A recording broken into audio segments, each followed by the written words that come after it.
Welcome, everyone. My name is Josh Kampel. I'm the CEO of Techonomy. Thanks for joining us today. For those of you who've joined us in the past, we do a weekly conversation hosted by Drew and CDX, typically on Wednesdays at 2 around digital transformation. We host our Techonomy roundtables at 11 a.m. On Friday mornings. So you've hopefully tuned in with us in the past. If not, all the content is available at techonomy.com. So hopefully you'll find it and watch some of the content there. This Friday, and you'll hear a little more from David Kirkpatrick a little later, but this Friday at 11 a.m., we'll host, I think, a very needed conversation around social media in these times. So, but really today we're excited to have Mark Mahaney. Mark has actually been someone who's come to Techonomy. I looked back at 2012, came to Tucson, to Dove Mountain, and then a couple years ago back when we moved the event to Half Moon Bay. So excited, someone who's been part of our Techonomy community in the past. And thanks again for joining us, and I'll give it over to Drew. Great. Thank you, Josh. Welcome, everybody. It's great to have you here. I think this is our ninth CDX roundtable, and really thrilled today to welcome Mark Mahaney. And Mark, geez, I think we met when I started as an analyst at Lazard in 2000. And I know you've been covering the sector since I think 97 or 98. So I guess we're a couple of old farts in the business now. Is that right?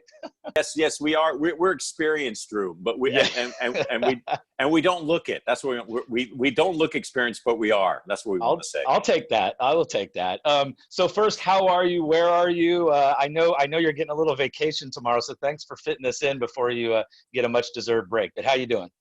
All's well here. I'm in the San Francisco Bay Area. I work here for RBC Capital Markets, Royal Bank of Canada. We're based in downtown San Francisco, although we have not been in downtown San Francisco, at least not for work, in about 2 months. But we're slowly starting to unlock here. That's a good thing, and hopefully it's a safe thing.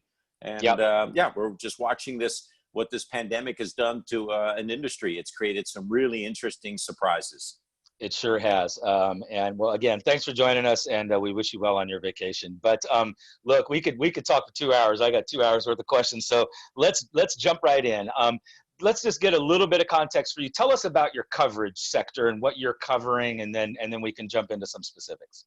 We cover all things internet, especially all things consumer internet. So if it's a major advertising platform like a Google or a Facebook, a major e-commerce platform like an Amazon, Shopify, or an eBay, video entertainment platform or entertainment platform, digital entertainment platform like a Netflix or a Spotify, a couple of infrastructure plays like Akamai, and then some of the travel names that have been around for a long time, Booking, formerly known as Priceline, and Expedia. So really kind of all things kind of consumer internet, also including more recently some of these ride-sharing businesses, Uber and Lyft, and then a couple of these cats and dogs, including Chewy, company that reports earnings tonight. So, and I don't mean that in a negative way. They are $14 billion in market cap. So, they've done a pretty good job for themselves. I think it's $19 billion. That may have changed in the last hour. Right. It sure has. Well, speaking of changing in the last hour, so, I'd love to get your thoughts briefly on the market at a macro level, and then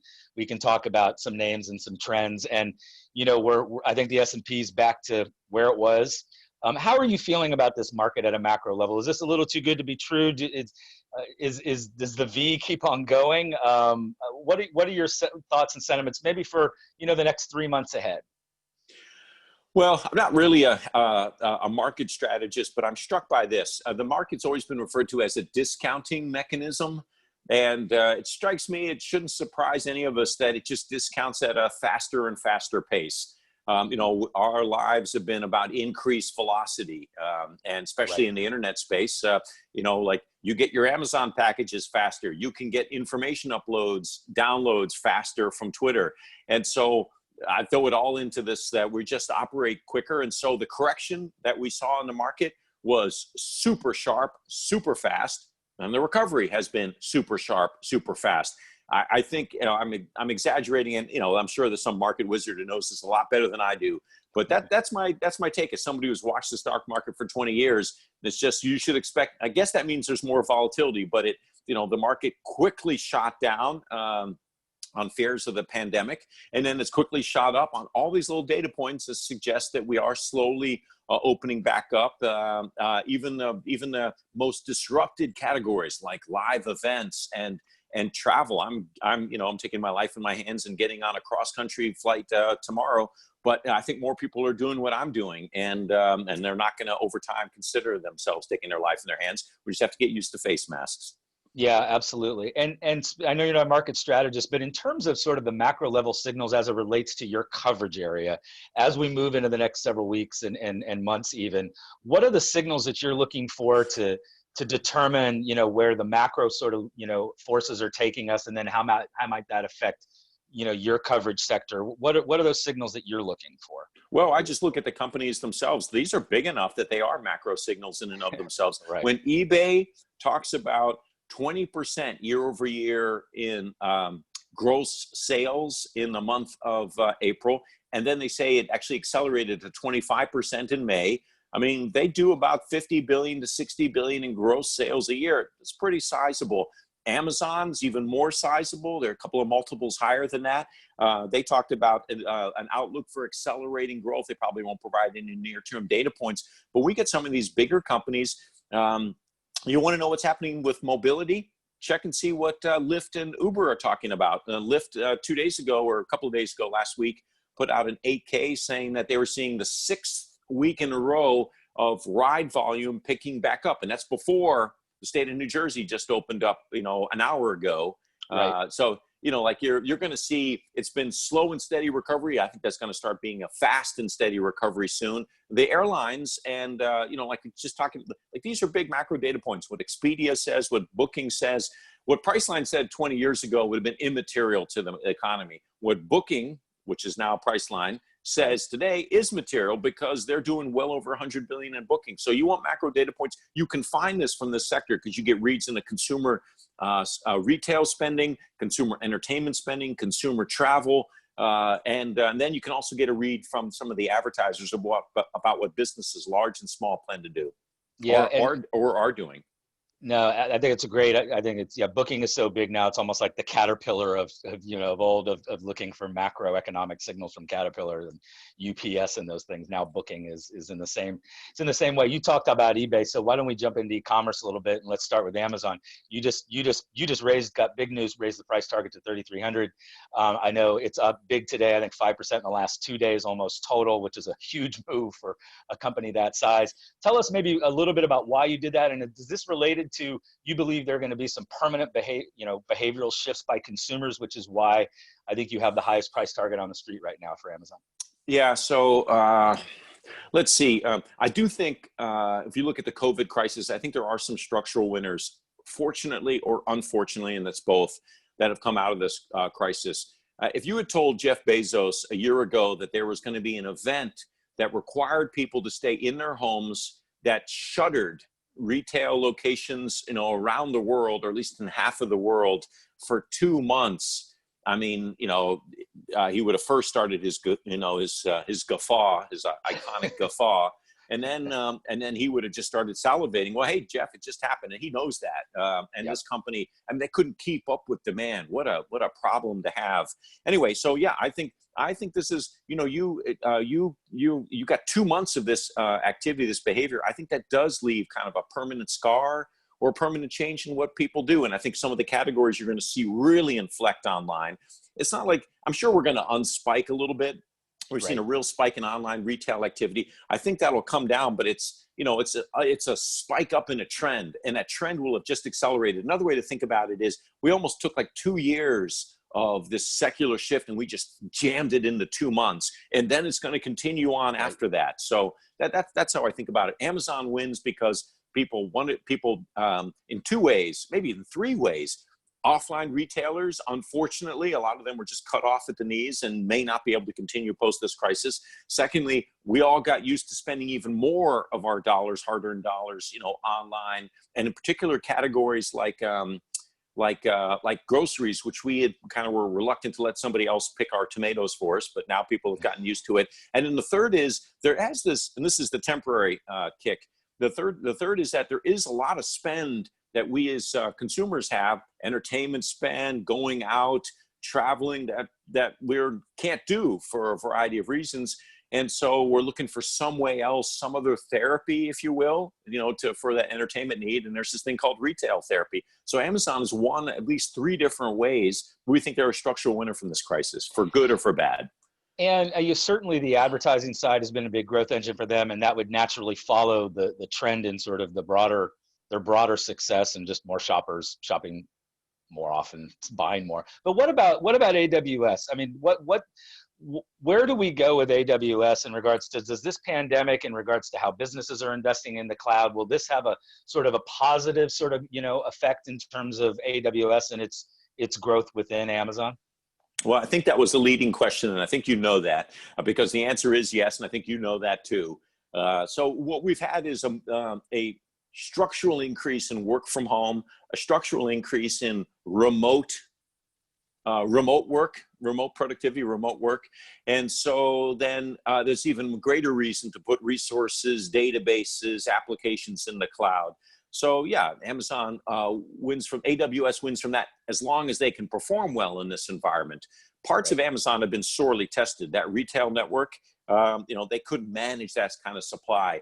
AWS, however, they just got the stamp of approval. The best data point, Drew, I've seen on this, Zoom on its earnings call talked about in 1 month, they saw a 20x increase, a 20-fold increase in usage, total amount of minutes on the Zoom network. There's no way in heck that Zoom could have managed that flow, that surge in demand, 20x, if it hadn't been for their AWS cloud partner. They called them out on the call. You can't think of a better advertisement for AWS. AWS came through with flying colors, and you're just going to see more companies to say, hey, in case there's another surge like that, we better be prepared to call AWS. It's going to be a great advertisement for them. And I don't know if they're in the coverage area, but also a very interesting deal with Slack that they announced. I think that was a pretty interesting deal. Why? What's your angle on it? Well, I mean, I think Slack is one of these little hidden gems. I mean, you can talk about Slack, the company and its future, and Slack, the stock. I mean, I'm invested in Slack, the stock, and it's been doing pretty well. But just in terms of, I think Slack is entrenched in more companies, large and small, than a lot of people think. And I think their marketing is great. I think their product is great. I think Slack is going to continue to grow. And I'm wondering if Amazon will almost sort of help that growth. I don't think it's like I don't think it would become almost a reseller-like type of relationship, but would AWS be out there promoting Slack and vice versa? Okay.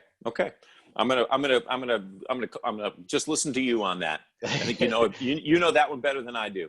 Yeah, no, thanks. I appreciate it. So, we could have a whole call, and we're kind of talking some names here. Well, let me finish my thought quickly on Amazon. I apologize. So what are the dangers for Amazon? Outside of things like not being able to fulfill quickly, that's sort of a good problem to have that they can fix. Is it regulation? Is it, every time they go into a new business, it's like, oh, are they gonna get, overexposed, or, they're trying to get into so many businesses and dominate so many businesses. But where are the potential roadblocks for Amazon in your mind, if there are any in the short term? No, there definitely are. Short term, medium term, long term. Drew, I think about 2. You already teased them both out. The first is regulatory risk. As the company gets bigger, it's inevitably going to attract more and more attention. There are these conflicts in the marketplace. So let me get this right. They own the marketplace, they sell in the marketplace, and they enable other people to sell in the marketplace. There's some conflicts in there. How well are they handling that? That's what the European Union is investigating. So you're going to have other issues like that, just given the size of the company. The other one is, and what we highlighted in our notes, and the Wall Street Journal picked up in an article last night, is the satisfaction challenge at Amazon. So I want to be careful how I handle this. We do 8 years. We've done 8 years of survey work. We did see a slip in satisfaction scores. I saw that in your note. I thought that was interesting. Yeah. We saw a slip in SAT scores at Amazon. Let me quantify it. When we ran this 8 years ago, it was like 89% of Amazon customers that we surveyed were either extremely or very satisfied. We ran that. We've run it every year. In the last couple of years, we've seen it slip, and it's now down to roughly 68%. So it's really fallen off. And I don't know. And for what's fun, we got an email this morning from Amazon, wanting to see the data, and not in any, they which actually I kind of appreciate. Like, they want to see our data, and they want to, they want to go through it. They want to try to understand it maybe themselves, so great. We're happy to share our data with you. Anyway, right. The question is, why is that happening? So one, it could just be a simple COVID reaction. I mean, I found it hard to get some products from Amazon. Everybody else did. Yeah, that could be part of it. So maybe that's temporary, and SAT scores will rise back next year. Second is, there may be an eBay trap here. This company has increasingly put more and more third-party vendors on its network. More than 50% of their retail unit sales are third-party. If you're bringing third-party, you may have shipping problems, and you may have product problems. Like, you have less control. This was always the eBay problem. They had so many people on the site, but the quality of the products and the service may not be as good as pure Amazon. Third challenge could be, they do have a lot of, you mentioned it earlier, advertising on the site. It's possible that people are getting a little turned off by all those sponsored ads in retail search results. I don't think so, but it's possible. Fourth is that one of the newer categories that's really spiked during this coronavirus pandemic has been grocery sales. And I'm not the only one who's had problems getting a queue time or a ship time from Amazon Fresh. And I actually did an order, got the queue time, got the shipment time, and never got the order. I've never had a problem like that from Amazon before. And my guess is that other people have had that. It's just, groceries is a tough business in the first place in the delivery. And so that may have brought down satisfaction. And finally, just because Amazon is so big, and there are these questions about how well the employees have been treated, whether there are COVID issues amongst the employees, it's just like, there's just more chances for things to go wrong. Right. And that bar is so high at Amazon. So maybe all these things put together have caused this. And, it doesn't impact the growth near term. If that satisfaction keeps declining, however, it will impact the growth long term. Well, speaking of that high bar, you set that high bar at $3,300 a share, so they're gonna have to perform now, right? So let's switch over to Facebook, and I want to kind of talk first about sort of Facebook Inc. And I know analysts, having been one, we don't like to give a lot of sort of personal opinions about what's going on, but I mean, do you have just thoughts on, let's put it in the business context and how it might affect the company, and this bit of backlash, whether going a little bit further back and still accepting political advertising, and sort of this growing sentiment about Zuckerberg and how he's aligning himself. Do you see this as having any kind of material effect on the company? And then I do want to dig in a little bit on their business, particularly shops and things like that. But at that big macro level picture, in terms of consumer sentiment towards Facebook, is this a potential headwind for them, or will this pass as well? Well, I know one person whose opinion I lean on this would be David Kirkpatrick. And I remember, I'm sure he'll ask a question in a minute. I remember interviewing him when he wrote his definitive book on Facebook and Zuckerberg. It may have been a decade ago. Yeah, he looks younger today than he did back then. Just Sadly, like it was a decade ago, actually. Was it? Okay. And then there's a couple of recent books that have come out on Facebook, and I think it's a fascinating. Anyway. So there's a lot of stuff that you packed into the question. I'm trying to figure out how to figure out what points to make. Yeah. I think consumer opinion is. I tell you what, we just ran this survey. We called it the Social Butterfly Survey. We've done it semi-annually for the last 4 years, and we saw rising engagement on Facebook over the last 6 months. By the way, this is core Facebook, not Instagram.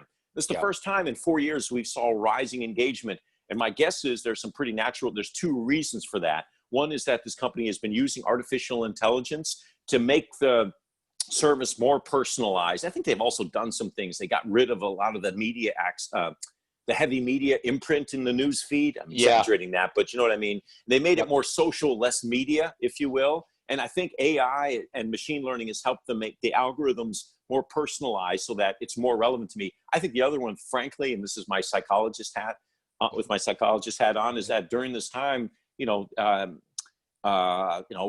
probably we have more time to watch TikTok videos, but we probably want to connect with friends and family more. And Facebook's is one of the best, maybe the single best way to connect with friends and family. I think the public perception of Facebook has changed a lot. I may be wrong, and David, I'm sure has a different opinion, or may have a different opinion. I just think what's happened is there was that Cambridge Analytica scandal 2 years ago, real issues about credibility. and public trust associated with Facebook. Like any brand damage, it can be improved. It can be addressed. It can take a year or two. I think about what happened to Netflix, 8 years ago. And I kind of think that's where Facebook is now. And I think most consumers, they think about Facebook as that's where I connect with my nieces and my nephews and my aunts. And that's where I connect with my high school friends. And I think about Instagram as a great way to keep up on news or protests or, the eventual reopening of sports. And I think the political controversy over Facebook, my guess is, has really has declined, and so it's not material to the business. I may be wrong, but that's my take. Yeah, and we have an interesting 5 months ahead between now and the election, and we'll see where that goes. Let's talk about the business a little bit. I mean, look, I've been involved, covering, worked with them, bought media from them for 20 something years. And look, if they get more traffic, they're going to monetize it. So that part of the business, I don't want to ask too much about. I am very curious about shops. Yes. What do you think what is it that they want shops to be? Is this a, mostly for sort of small, medium-sized businesses and competing that way? If they've told you, or just what you might think, what do you think they want shops to be? Two things. I think they want to increase the functionality of Facebook and Instagram for consumers. So if it's a place where I go to catch up with friends and family, great. If it's a place where I go to also kind of just purely entertain myself, the Facebook Watch tab, great. If it's a place where I also go for commerce, boy, you just expanded the functionality a lot. Facebook Marketplace, great. Right. And if it's also a place where you can just tap into more shopping-like functionality. We ran this social butterfly survey. We found that about 50% of Facebook users had been to the Facebook Marketplace. I was surprised by that number. That struck me as too high, but that's what our survey showed. It showed that about 23% of people who had been on Instagram had actually purchased a product on Instagram. Like, I've wondered, I'm trying to get the right analogy. It's like Facebook is the stadium. People go there to interact with each other. Will they buy from the stores that are around there? Like, I don't go to the stadium to shop. I go there to connect and entertain. But, there is this thing called impulse shopping. And I think it looks like from our data that consumers are actually interested in impulse shopping while on Facebook. So that's part one of what they have to solve.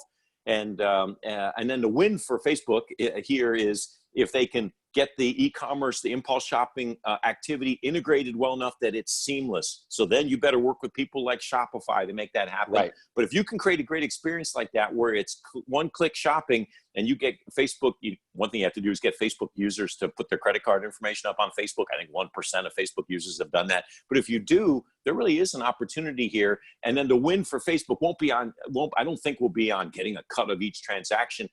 I think what they plan to do is just take that inventory and say, hey, look, anybody who wants to bid on it can. If you think you can get an impulse purchase off of it and you can directly tie it, that inventory is going to be worth more. We're going to have people bidding up the inventory. Facebook as a platform gets more valuable. They get more marketing dollars. Facebook knows how to handle marketing dollars. And is there a virtuous cycle here in terms of, let's think of all the merchants, right? And then, is Facebook going to be out there pitching them, hey, boost your marketing and spend more sort of ad dollars? It's almost like those small, medium-sized businesses that advertise on Google, right? I mean, it's essentially boosting and driving their traffic. Would they do the same thing? Are they expecting back-end sort of advertising dollars from the merchants that, they'll pitch, hey, boost your presence on Facebook with advertising to promote your shop? Exactly. I think that's exactly what's going to happen. Look, as well as I do, Google and Facebook are both auction marketplaces. And so now they're a little different in that Google, you auction, you bid on the term, whereas in Facebook, you're bidding on the impression. But, if that impression, thanks to a really good integration, which is a very hard thing to do. If you get the e-commerce integration to view into the merchant's inventory, like if you put ads up there for, some great wine, and then you put in the order and the wine doesn't get delivered because they didn't have it in inventory, Facebook's got a problem, not the vendor. Like, people will associate the problem with Facebook. So anyway, there's a lot of things that need to be fixed, but I think it's a great opportunity. And again, Facebook should just step back. Look, they're the platform. If they can make that inventory, they have this ad inventory. Between every one of my 10 posts, there's a little space in there. What do they want to have in there? They want They want to make that as actionable, as relevant to the users and as to the advertisers as possible, and let them figure out what it's really worth. But the more actionable that little slice of inventory is, that means the more that somebody's going to be willing to bid for it. Facebook wins. And that's interesting. The way you sort of just laid this out is vis-a-vis sort of Google versus Facebook in terms of dollars and share. It's almost like a keyword versus impression-based battle that might emerge here, and particularly for SMBs, right? And I don't think SMBs know necessarily a lot about impressions, being an old media buyer, but they might know a lot about keyword buys and things like that, right? That's an interesting frame. And look, these are small business empires. There are, I don't know, 8 to 10 million small businesses that are buying ads on Google and Facebook today. And I want to just, there's one other, I don't want to make the Facebook Google pitch, but one of the things they've done is they've expanded the economy. I mean, there are businesses, this was always the case, that the internet has allowed small businesses to, there's no such thing as regional markets. You can sell regionally, nationally, globally, thanks to platforms like Amazon, but thanks to platforms like Facebook and Google, thanks to the internet. And so I think there's been an enormous amount of wealth, job creation because of these social media platforms, because it's expanded the marketing range almost infinitesimally to small businesses. I'm going to go to David Kirkpatrick for a quick follow-up, but I have one quick question on Facebook Inc. I'm not going to talk about Instagram because I just think of Instagram as just chugging along like a train, and I mean that thing just even has more room to run. What's Facebook going to do with WhatsApp? I mean, just in terms of, well, I guess that's a big, broad question, but in terms of, are they going to really make a concentrated effort to try to monetize WhatsApp at the risk of potentially turning off its users? Or have they told you what they're going to do with WhatsApp? I don't know that. No, I don't know that they know what they want to do. I think they're sort of. I think they've been gazing at their navel for a while on this. I think Zuckerberg, I think what David will tell you, and I think people who've spent enough time with Zuckerberg and followed the company, somebody wrote a book recently and was kind of criticizing for Zuckerberg for just being growth at all costs. I think most investors who read that were like, that's great. That's what I want in a CEO or a founder. Now with social responsibility layered in, of course. But anyway, WhatsApp. You've got an asset that's got over 1 billion daily users that's unmonetized. I can only think of Google Maps as the only other example of an asset like that. Boy, there's got to be a way to monetize that. Not a subscription model, but something that, and if you undermine the user experience, forget it. Like you're going to ruin the long-term growth. And I think Facebook is fully cognizant of this. My guess is that they just haven't figured out yet the right, they haven't needed to, but they also haven't figured out the right way to monetize it, the right way to put marketing messages in there that doesn't disrupt the user experience. It's a really tough balance. But I think it's almost inevitable that they're going to do that, and there are platforms in Asia that do this as well. So I've written like 2 WhatsApp monetization reports. I think I do them every 3 years, and I always have these great forecasts in there. They're super. The forecasts are just great, and they've never gotten it right. But I still think that these are large platforms, and can you monetize 1 billion users on the internet? I'll take the over on that. Yeah, exactly. All right, David, I'd love to hear your question as well for Mark. Thanks, Drew. Mark, I want to go back to your issue of the perception of Facebook. And I agree with you that for better or for worse, and probably much more than you, I would argue it may be for worse, the Cambridge Analytica set of concerns have sort of faded in the last year or two, and especially during the COVID period, the usage and the dependency upon Facebook by average people has gone up so much that there is a great growing affection that wasn't there for a while. On the other hand, it seems to me there's a bifurcation in opinion between users and regulator/government people. And even media cognoscenti, professional analysts like myself and journalists, etc. And there does seem to be, to me, separate from the complacency on the part of users, an increasing sense among, let's say, professional observers of the platform that the media company definition is coming toward Facebook. And one thing that everybody who's knowledgeable seems to agree is that some form of regulation is imminent. Obviously Europe is already doing that. But do you ever model what it would mean economically if Facebook were forced to actually function as a, quote, media company, meaning they really did have to take responsibility for the content that flowed over their platform.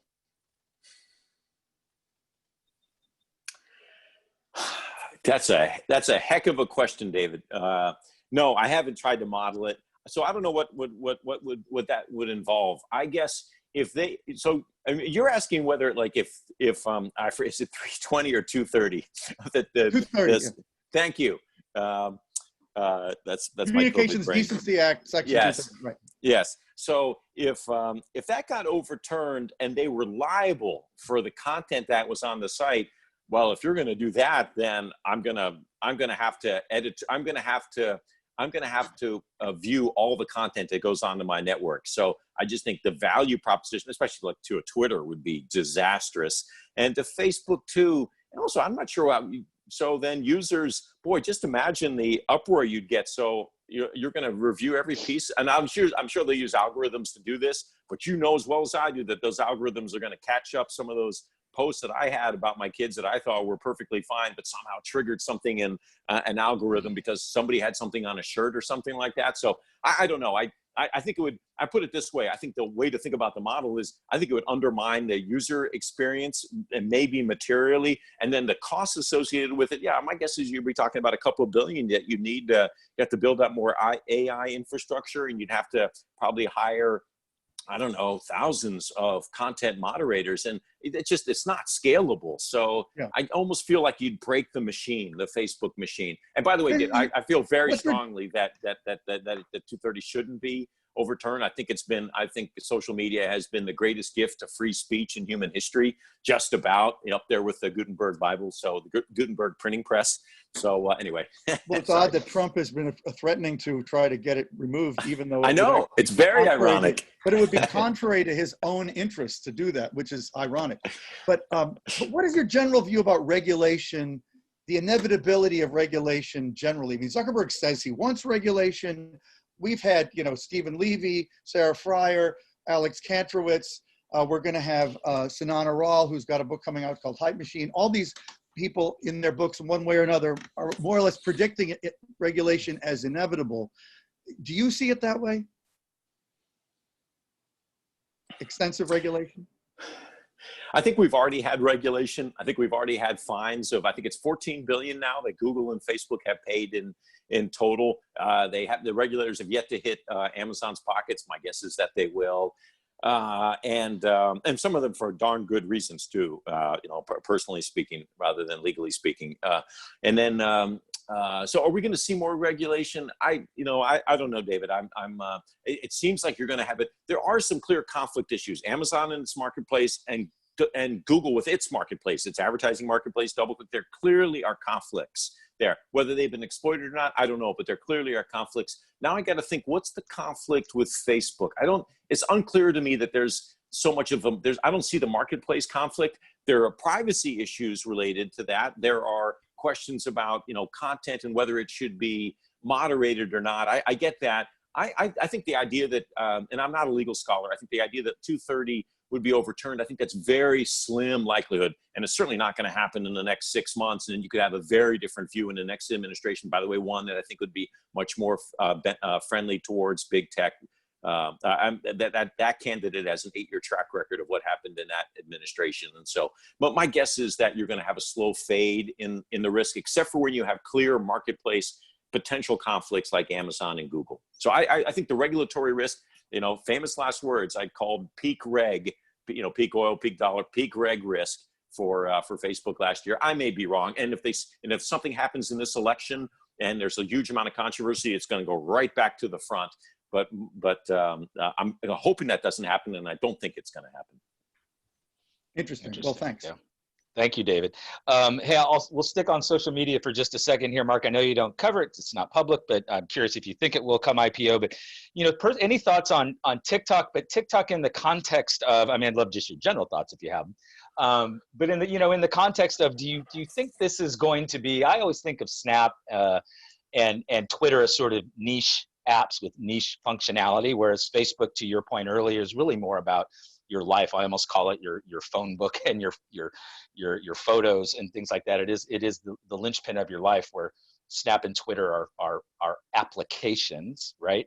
Where's TikTok, now, and how do you feel about it? And then, might ByteDance take an IPO, and where might that fit in the social media landscape over time?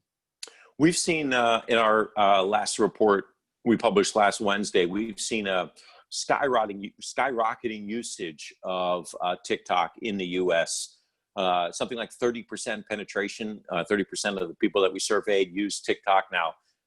Facebook's sitting up there north of 90%, and every other, and it's not really similar to Twitter, but it's got some similarities. Actually, I think the use case is most similar with YouTube. Like, it's an entertainment mechanism. Snap's core use case, as a father of 3 teenagers, so therefore an expert, Snap's core use case is communications. It's chat. It's you and I emailed, Drew, and then maybe people 10 years younger than us texted, and people's 10 Right. years, then a little bit younger than them are on Snap, and they're snapping with each other. The informal communication. I wouldn't be surprised to see TikTok try to copy that functionality, but for now, it's a really well evolved, well formulated, great user experience, hyper content, algorithmically driven machine, and so I think the company that I think is going to try to ape TikTok is going to have to be YouTube. They should look at some of the functionality of TikTok. I don't think the demo I know has got huge overlap with Snap, but I don't think the use case does. So I don't think it's a long-term structural problem for Snapchat. And I may be eating those words in 2 years, but for now I'm not. And do we see any, do you anticipate any consolidation in this sort of space? It's not a huge space with the names here, Snap, Twitter, et cetera. And I think probably ByteDance at this point, or TikTok, even if they spun it out, would be too expensive for anyone to buy almost. But any consolidation on the horizon, do you think? What's your gut telling you? I don't think so. And maybe for the reason that I think there actually is already substantial regulation in place. I don't think Google or Facebook could buy Snap. Now, I don't think they could. I don't think they could buy Pinterest. I don't think they could buy Twitter. I just don't think that, I think that the level of political fear that would generate, I think they would just make it a non-deal. Okay, no, that's great. So I'm going to do a little orchestration here. Josh, I'm going to ask one more question, and then I'd like to go to the audience for a question, and then I know David has another follow-up. So that's how we're going to try to move it on from here. I do want to touch on Apple. Again, another mover. I think it was up 3.5% the last I checked. Apple is, I think, at an all-time high, if I'm not mistaken, or close to it. Where are we going? Where's Apple going? And I guess what I'd like to talk about is, I want your thoughts on the hardware side, but the services side. And is that going to be the real growth engine, as obviously, iPhone and mobile phone penetration peaks? But what's the growth engine for Apple? How do you feel about it? I'm sorry, Drew. I should have cut you off. Actually, I don't formally cover Apple, so your opinion is going to be better on Apple than mine. I apologize. Okay, no worries. I'm very curious about that, the services side. So we talk a lot about the FANG stocks, right? But you talked about sort of Akamai, and we talk about things like Shopify, and what I sort of call sort of the guts of the digital economy, right? And you cover a lot of these companies as well. What are some of the interesting names, sort of, when we get into the guts of this, that are making all of this go? Whether it's an Akamai, with bandwidth, whether it's Shopify in terms of enabling e-commerce and things like that. What are sort of those guts of the digital economy, companies that you find very, very interesting, that maybe people who follow the sector should be looking at, that it's not on their radar? So 2 things. One, the acronym I'm trying to push as a replacement to FANG is FANG-U. I like putting Uber in there, I'm actually serious about it. I think about it as having a very large market, the ability to 10x in size. Frankly, the ability for the market cap to 10x. That is not going to happen with the FANG names. Although Netflix could still be a triple from here, but anyway, that's a long-term view. Let's see. And then if I switch over to the infrastructure plays, really, I think Shopify would be one. Akamai, Wix is one. So I'm going to probably just double click on both Shopify and Wix. Shopify is kind of like the anti-Amazon. They're trying to enable brands to go directly to consumers, Right. avoid the Google tax, avoid the Amazon tax. Yeah. And they've had a reasonable success doing that. And then they're trying to layer in payments functionality, fulfillment functionality. I find the strategy fascinating, and I've been very impressed with what they've done. I'm also still somewhat recent to the stock. We only picked it up within the last year. So, but at RBC, I think it surpassed RBC as the biggest market cap name in Canada. But it's a stock that we recommend, and I'm intrigued by what they're trying to do. Wix is another one that I've covered since its IPO, I think 7 years ago now. Very interesting, extremely innovative company out of Israel, and they've set up web presence. They've been a structural winner out of this COVID crisis. So is Shopify, and they are now integrating, and these are businesses that are companies that are just trying to create more and more solutions, digital solutions for small businesses. And if this COVID crisis has taught any small business one thing, if you don't have a digital presence, you're staring at a month, 2 months, 3 months of no revenue. Right. If you got fixed costs, that won't fly. And so it's been a real boon for some of these businesses. And anyway, I think they're good business models, particularly Wix. I think it's well proven out. It's an expensive stock, but you pay for quality, and it's a high quality name. Yeah, and before I go to David here, I know you're not a market strategist and things like that, but in terms of, some of these names are very expensive, relatively speaking. So what's your advice to people in terms of, you hear a name like Shopify, which has had an incredible run. Amazon is having an incredible run, these types of things. When the companies that you're covering, even though you're putting a price target that is higher out there, but someone's saying, boy, it's still really, really expensive. What's your advice to them, or any thoughts on whether to invest in that stock, and does being that expensive even prohibit these companies from growing in any kind of a way? It does prevent the amount of appreciation you'll get from an investment, but the longer term oriented you are, I think the less you focus on valuation and you focus more on fundamentals. And you look for the best assets in a space against a good secular trend. And the internet's a good secular trend, and best assets in a space the market is kind of identified. Now, I'd get more aggressive on them if they get dislocated, and it does happen. Netflix is close to an all-time high, but a year ago there was this thing called Disney Plus. It was going to suck the life out of Netflix. Netflix was $200 cheaper. You will find these dislocated moments. Right now, there's not really any great debate on. Well, maybe a debate we might have started on the satisfaction at Amazon, but the stock isn't dislocated. So we're average buyers of the stock. What I'm looking for are really good assets that are dislocated, and to me, that's where Uber comes in. I think this is. I think they would trade at a much higher multiple if people could kind of get beyond some of the ride-sharing headlines in the food online delivery and focus on numbers. This is a business that can grow 30%, 60% gross margins. I think can be nicely profitable on the bottom line, and it's trading at 2 times sales. I got retailers that trade at 2 times sales that kind of do 5-8% revenue growth. Got this 5%, margins, and that don't have a global presence that probably need to pay Google or an Amazon tax. Uber doesn't need to do that. So I try to find, first I look at high quality assets. I think that's, unless you just want to trade these things, and I don't like doing that. First, find a really high quality assets, and then the size of your investment should be based on how dislocated the stock is. And just be patient with the high quality assets, because they're usually high quality for a reason. It's usually high quality management. And if management's been good for the last 5 years, it increases the odds they're good for the next 5. Yeah, I couldn't agree more. Good advice. David, I know you had another follow-up here.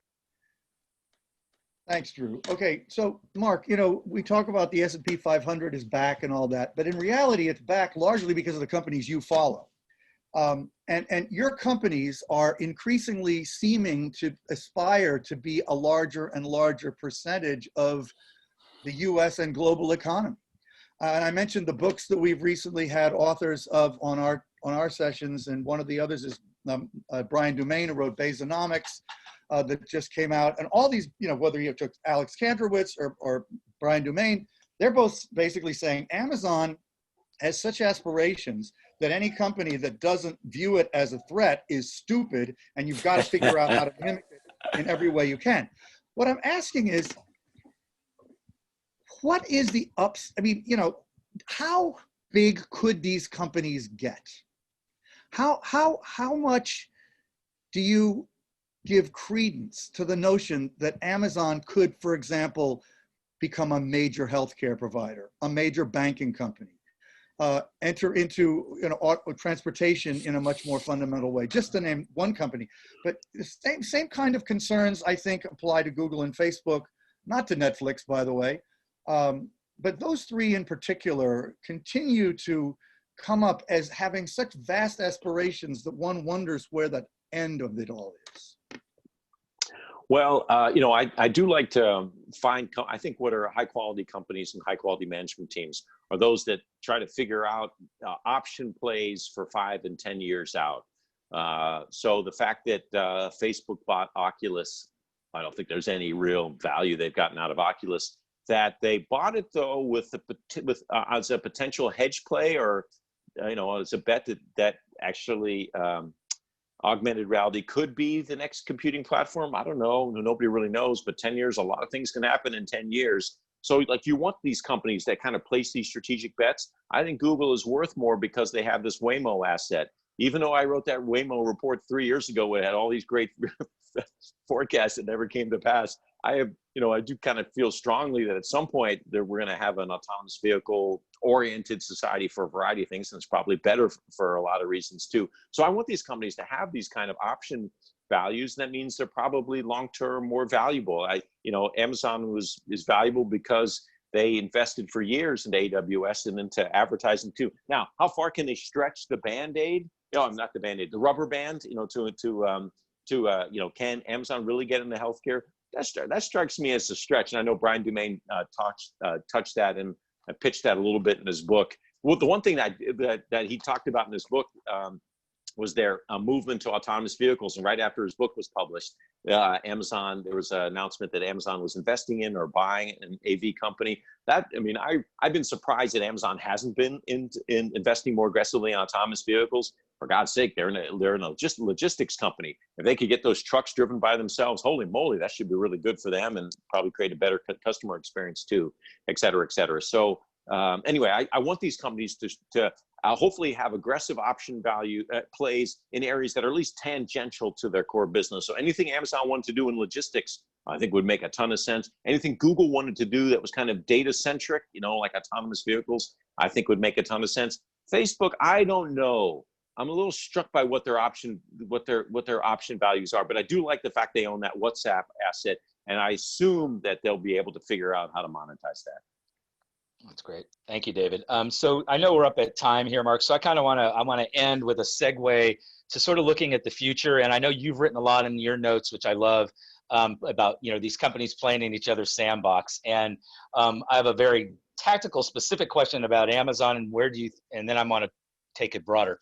Do you think Amazon and sort of getting into their own shipping, do you think that's a temporary pause, or is that something they're going to double back down on when we sort of emerge on the other side? I don't know whether they right to say they put it on hold or competing with UPS and FedEx. Where does that go? That a temporary pause, or they're going to go for that? I assume that's just a temporary pause, Drew. I think you probably agree. I would think that. So just to key off of what I just said to as David and I were talking, it's anything that involves logistics. It's kind of like you. I'm trying to get this analogy right. Like they built out this wonderful compute capacity infrastructure in order to support this mammoth business called Amazon Retail. Well, It had extra capacity, so why don't we retail that? Voila, AWS. And then they built up this tremendous infrastructure to ship their own packages, these distribution centers. Well, no, sorry, just to fulfill with these distribution centers to distribute their own products. Why not distribute other people's business? That's Amazon 3P. Now you build out a shipping. So I'm going from distribution now to actual endpoint logistics to deliver Amazon packages and 3P vendors who are selling on Amazon. Well, wait a second. Why don't we built out the network? why not just then sell Right. the whole damn thing? Let's if you've got a fixed cost business, you care about capacity utilization. You built out the network, so let's start shipping products, not just Amazon products and not just third-party sellers on Amazon, but all sellers. I think it's just inevitable that they're going to get bigger and bigger into this in business and shipping and logistics. Amazon will be bigger than FedEx and probably bigger than UPS within 5 years. Yeah, and they bought a lot of planes and vans, so they could have a garage sale and unload them, I suppose. But yeah, I think it's kind of a pause as well. Well, let's end with this big picture. What's the most interesting sort of potential friction that you see moving forward with some of the big players that we've been talking about in terms of playing in each other's sandbox? You don't have to list them all, but if there's one or two that are really top of mind for you, where that battle you think is likely going to be engaged, where is that? It's probably Google, Amazon, and Google trying to gain Google Cloud, trying to take some share away from AWS, which have a lot of really great product innovation, and then Amazon kind of cutting into a lot of the potential profit pool of Google by becoming the shopping search engine of choice. Exactly. So that's the biggest one. Facebook's kind of on the side there. Like their value proposition to users is just dramatically different. Whereas Facebook and Amazon, that's kind of the battle royale that I see. That said, I just want to be clear about one thing. I get the point that a lot of shopping starts and ends with Amazon, but so much of Google is non-retail related, like the amount of the search activity that goes on to there. Retail is a very large vertical, but there are a lot of other verticals. And by the way, one of the biggest customers of Google, I'm pretty certain, is Amazon. So it's that there's plenty of room for that battle royale to play out, and both companies can still grow. Absolutely. All right. So David wants to ask one more question. So you got another 30 seconds here, Mark? Well, Let's do it. A friend of mine who's on the call was asking me about spinning off AWS, which comes up a lot. What do you think about that as a possibility, Mark? I don't think that Amazon wants to do that. I saw Andy Jassy at a conference when asked about it, said no, and he said he had no interest in having to do calls with analysts. I took that personally. And I told him so, but I don't think they have any interest in doing it. Could I come up with a case in which that'd be highly accretive, value creating event for Amazon shareholders? Sure, but that's not the way that company is run. And so I think it's highly unlikely, and I doubt that they would ever be forced to spin off AWS. I don't know what the legal ground would be. Whether there'd be regulation on Amazon marketplaces, maybe, but I don't see why there'd ever be a case for them being forced to sell AWS. So I think the chances of that happening are 1% to 2%. Interesting. Thank you. That's great. Hey, Mark, I know you have vacation on your mind, so we're gonna let you roll. And hey, thanks so much for doing this. We could have gone another hour easy, and let's try to do this with some frequency in the future. And thank you so much again. Good to see you, Drew. Nice to see you, David. Thank you, Mark. Wonderful. And everybody else, we're just gonna wrap this up with David. Everybody else, and David, any final thoughts here as we end the session? No, I just always like listening to Mark because he has a very pragmatic view, which is why he's done so well as an analyst. I tend to be a little bit of an idealist, and I overlay that into my analysis of some of these companies, and I think it might not be the most realistic way to look at the stocks anyway. But the thing that just amazes me, which was one of the main questions I wanted to ask Mark, was, just the scale of the companies in your sector and the scale of the economy that they are interfering with or improving, activating, generating, and on a global basis. I mean, there's never been anything like it. We all know that. You're in the right spot to be covering the right companies. And it's always very elucidating to listen to you, Mark. And so we want to get you back at Techonomy also. I'm trying to get my finger in the screen here. If I'm pointing at the right quadrant for wherever somebody is watching. Sign me up. Sign me up. Yeah, we'll have you back repeatedly. Thank you. Great. Thanks again, Mark. See you, David. Take care. Thank you. Josh, you want to take us out here? Sure. We're coming up on the hour, so we appreciate everyone taking the time to spend with us. And we hope to see you again at another CDX or Techonomy Roundtable. So thanks again.